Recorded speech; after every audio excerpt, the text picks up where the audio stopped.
Hello hi friends, it's me cooks tasty byte.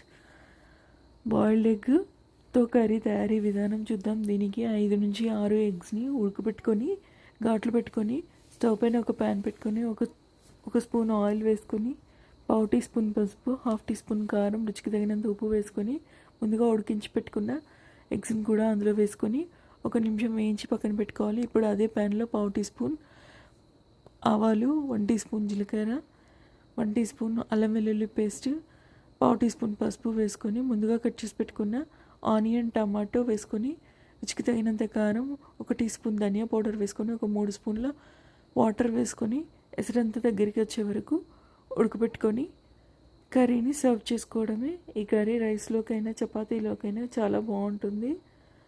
రెగ్యులర్గా ఉండే egg కర్రీతో ఇలా డిఫరెంట్గా తయారు చేసుకొని సర్వ్ చేసుకుంటే చాలా